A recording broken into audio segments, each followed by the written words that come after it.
Zelensky calls for more sanctions after new wave of terror. President Zelensky has urged countries to hit Russia with more sanctions in response to a new wave of terror after Monday's attacks on Ukraine.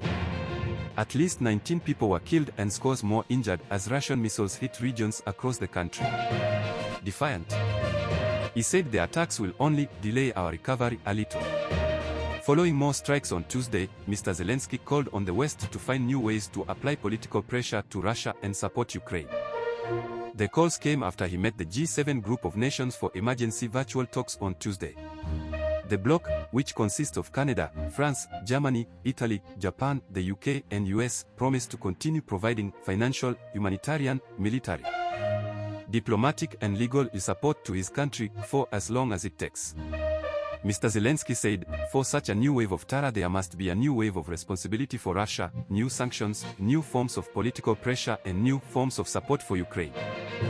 The terrorist state must be deprived of even the thought that any wave of terror can bring it anything.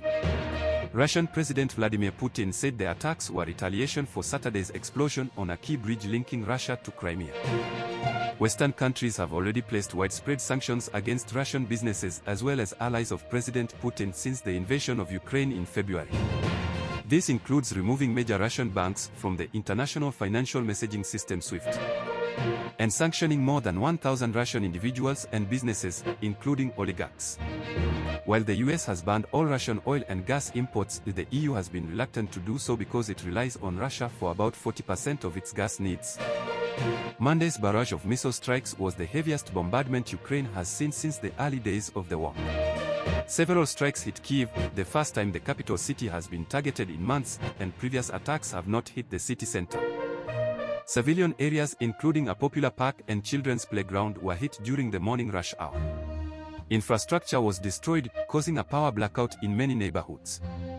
On Tuesday, President Zelensky said 28 more missiles were fired, 20 of which were shot down. These included Iranian combat drones, he said. The BBC has not been able to verify this.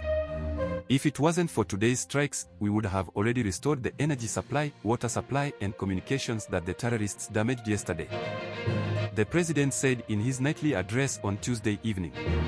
Today, Russia will achieve only one additional thing: it will delay our recovery a little. He added that restoration works were taking place quickly and efficiently throughout the country, and that electricity and communication had been restored to most cities and villages targeted in Monday's attacks.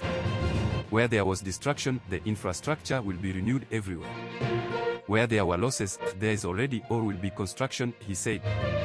On Tuesday, reports also emerged of a mass grave being found in recently liberated Lyman in the eastern Donetsk region. Pavlo Kyrylenko, head of the Donetsk region's military administration, was quoted by Associated Press as saying that more than 50 bodies of soldiers and civilians had been found in a series of graves. They included Ukrainian soldiers buried together in a mass grave, as well as individual graves holding the bodies of civilians. We are finding bodies and parts of bodies here, Mr. Kyrylenko said. Lyman was liberated by Ukrainian troops last month as part of a rapid counteroffensive that recaptured large parts of the east of the country from Russian forces. Meanwhile in Washington, US President Joe Biden told CNN he believed Vladimir Putin was a rational actor who misjudged his ability to successfully invade Ukraine. I think he thought he'd be welcomed with open arms, that this was the home of Mother Russia in Kyiv and he was going to be welcomed, and I think he totally miscalculated, Mr. Biden said. Asked about the prospects of meeting President Putin at next month's Group of 20 summit in Indonesia, Mr. Biden said he did not currently see a reason to do so. It will depend on specifically what he wanted to talk about, the US president said, adding that he will be open to discussing Brittney Griner, the American basketball star currently serving a 9-year prison sentence in Russia on drug charges. But look, he's acted brutally. I think he's committed war crimes, so I don't see any rationale to meet with him now, Mr. Biden told CNN's Jake Tapper. President Biden also said he didn't believe Mr. Putin would resort to nuclear warfare, despite apparent threats to do so. I think it's irresponsible for him to talk about it. The idea that a world leader of one of the largest nuclear powers in the world says he may use a tactical nuclear weapon in Ukraine, Joe Biden said. Don't forget to subscribe and like for more news updates.